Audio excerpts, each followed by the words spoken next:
Bonjour, bon réveil, bon petit déjeuner, bonne matinée, bon déjeuner, bonne entrée, bon plat, bon fromage, bon dessert, bon appétit, bonne digestion, bonne sieste, bon après-midi, bon goûter, bonne soirée, bon souper, bon dîner, bonne nuit et bon poulpe YouTube. Comment allez-vous aujourd'hui?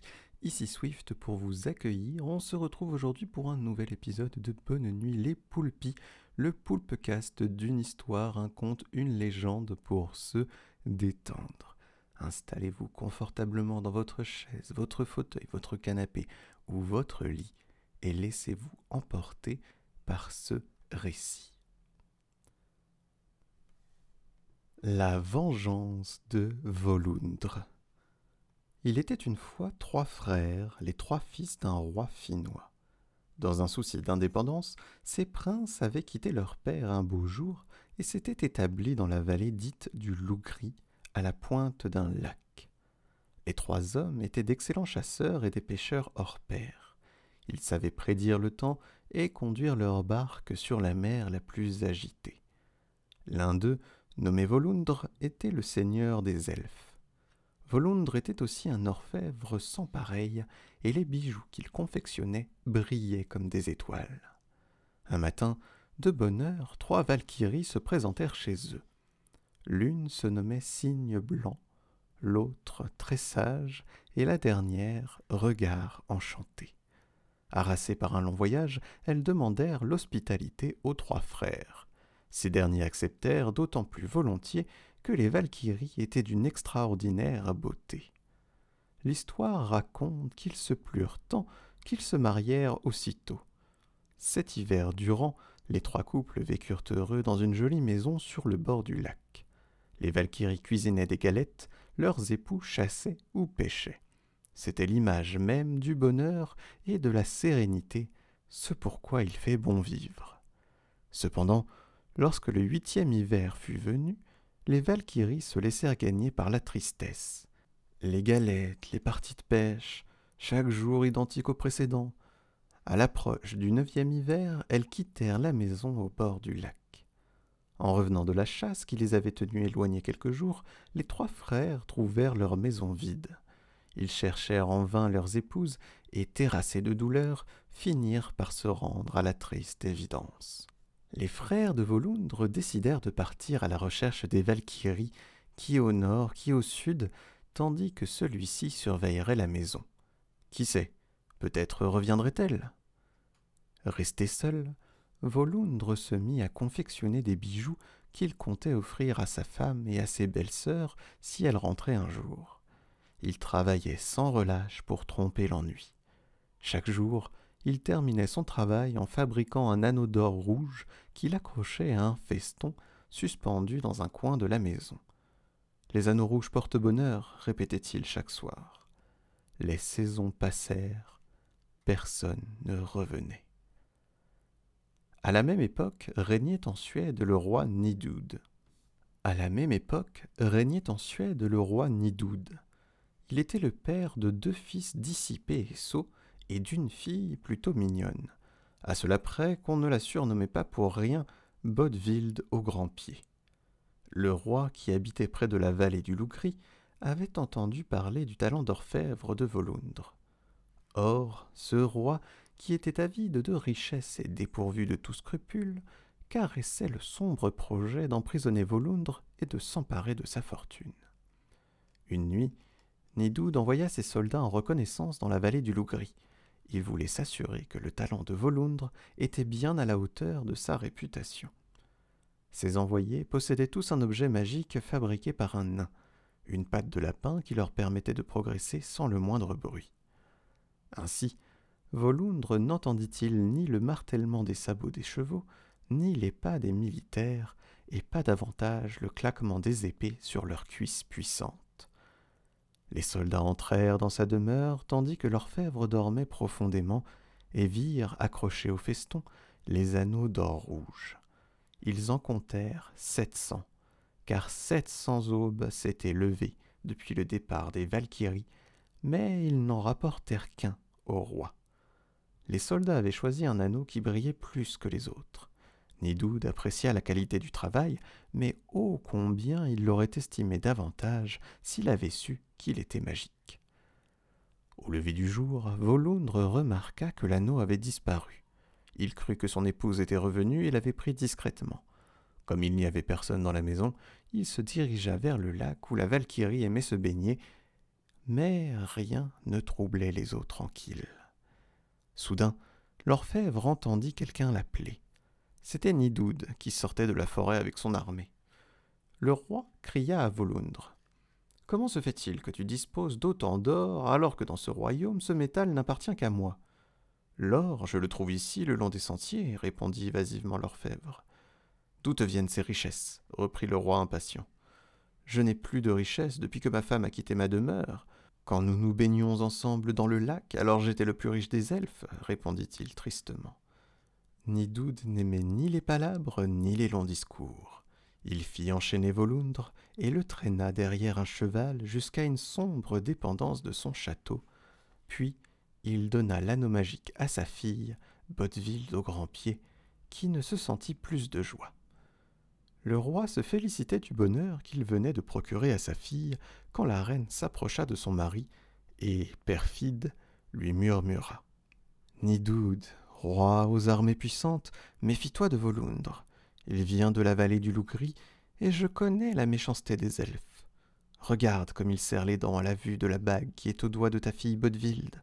Son visage exprime la haine, son regard est tranchant comme une serpe, il ne pense qu'à s'enfuir. Que me conseilles-tu alors, femme ? Parle sans plus attendre. Fais-lui couper les tendons des jambes de manière à ce qu'il ne puisse plus marcher. Mets-le ensuite dans un atelier et ordonne-lui de te forger des épées invincibles et de rares bijoux.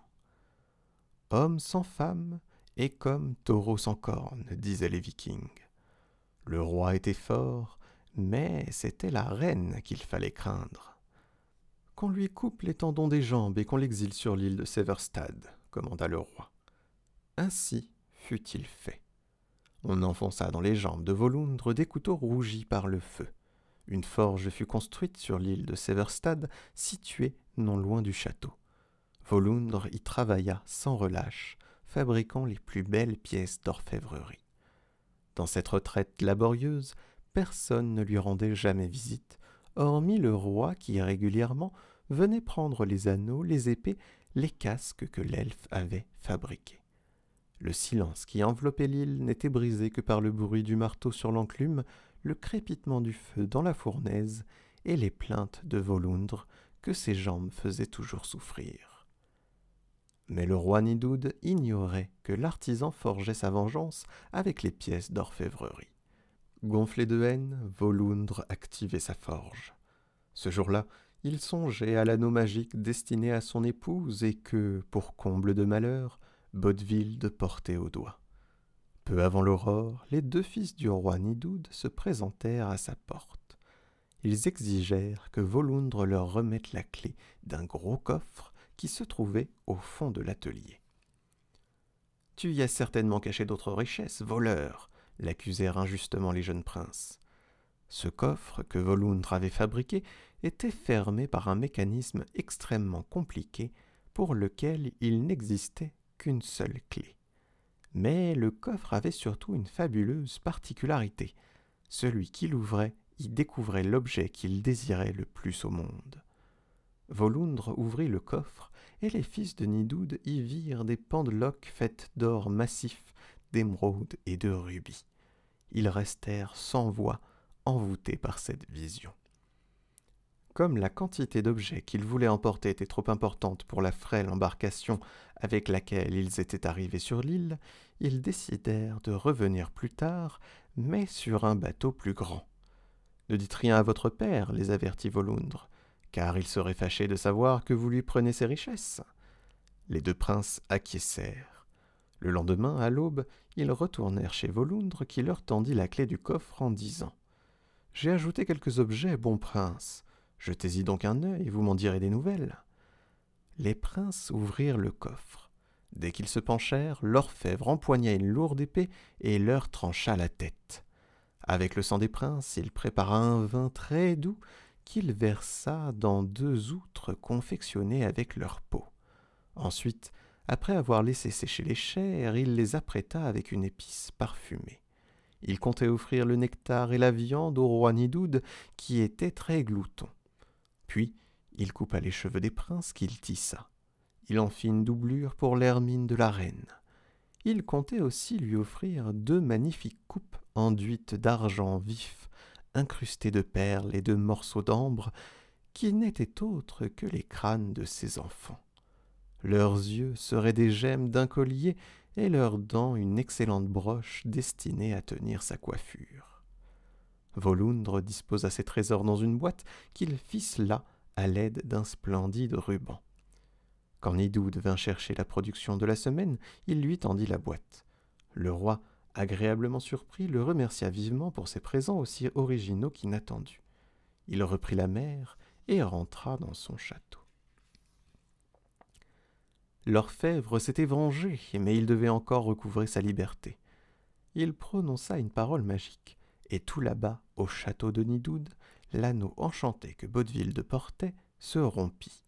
Comme elle craignait que son père ne le lui reproche, la fille alla trouver Volundre dans sa forge en secret et lui demanda de le réparer. « J'arrangerai ton anneau, dit-il à la jeune fille, et mon travail sera si parfait qu'il paraîtra encore plus resplendissant qu'avant. » Puis Volundre lui servit de la bière en abondance, et Baudeville, de peu habitué à l'alcool, s'endormit. Il lui prit alors l'anneau des mains en prononçant ces mots. « Que guérissent mes jambes que le roi Nidoud a estropiées. » L'anneau magique fit merveille. De nouveau, Volundre pouvait marcher. Il ligota Baudeville et se prépara à quitter l'île. Il fit signe à un navire qui voguait près de son île et paya son passage en vendant Baudeville au capitaine. « Elle fera une excellente esclave, dit Volundre en encaissant une petite somme d'argent. Pendant ce temps, chez Nidoud, on festoyait. Le roi buvait le vin et mangeait la viande que Volundre lui avait donnée. Sa femme, elle, portait fièrement son hermine. Les gemmes que Volundre lui avait offertes pendaient à son cou, et la broche ornait sa coiffure. Il buvait et riait quand Volundre fit son entrée dans la salle du banquet. « Que fais-tu ici, Volundre » gronda le roi. « Comment peux-tu marcher » s'inquiéta la reine.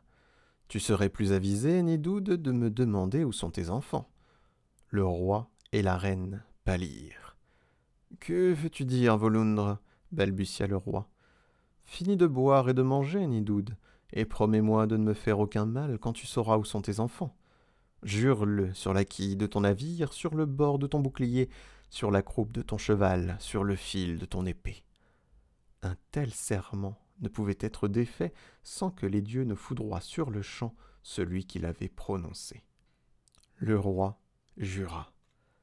Après le festin, Volundre, qui était resté tranquillement assis dans un coin, dit au roi. « Tu veux savoir où sont tes enfants ? Tes fils sont venus chez moi et, avides comme toi, ont vu dans un coffre vide d'immenses richesses. Je les ai décapités sans pitié. »« Où sont leurs corps ?» cria la femme de Nidoud. « Avec leurs cheveux, j'ai fait la doublure de cette hermine qui te réchauffe. Avec leurs yeux, ces gemmes qui ornent ta gorge, et avec leurs dents, j'ai agrémenté cette broche qui tient ta coiffure. » La reine s'évanouit. Volundre poursuivit son énumération, méthodique et précis. « Avec leur crâne, j'ai fait ces coupes dans lesquelles vous buvez, avec leur sang, ce doux vin qui t'a enivré, avec leur chair, cette viande dont tu t'es rassasié. » Le roi manqua défaillir. Il se tenait le ventre et demanda un verre d'eau. « Quant à ta fille, reprit Volundre, je l'ai vendue comme esclave à des guerriers qui ont débarqué sur mon île. Voilà les pièces que j'en ai retirées, toi qui es insatiable de richesses. » Et il lui lança au visage de misérables pièces d'argent. Au même moment, Volundre prononça une parole magique et l'anneau le transporta dans la vallée du Loup-Gris, où ses 2 frères fêtaient le retour des Valkyries. Elles étaient revenues, n'ayant pu se résoudre à vivre sans leurs époux attentifs et aimables. À la cour, la reine voulait que Nidoud se mette à la poursuite de Volundre, mais le roi, pour une fois, fut sage et n'écouta pas sa femme. « Le misérable m'a fait jurer sur la quille de mon navire, sur le bord de mon bouclier, sur la croupe de mon cheval, sur le fil de mon épée. Je ne puis plus rien contre lui, au risque d'être foudroyé sur-le-champ. » Sa femme s'apprêtait à lui faire d'autres suggestions, mais le roi, irrité, la fit taire et se promit de ne plus jamais prêter l'oreille à ses avis et de ne prendre dorénavant conseil qu'auprès de son bonnet de nuit. Fin.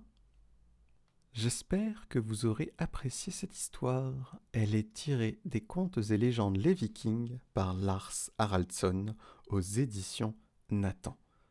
Si cette histoire vous a plu, n'hésitez pas à aimer, commenter, partager la vidéo et vous abonner à ma chaîne ainsi qu'à mes réseaux Instagram ou TikTok. De plus, vous pourrez retrouver toutes ces histoires en direct sur Twitch les lundis, mercredis et vendredis soirs. Les liens sont dans la description. Il ne me reste plus qu'à vous souhaiter une bonne suite et fin de journée, de soirée, une bonne nuit. Je vous fais plein de poulpoutou et je vous dis à bientôt dans l'océan.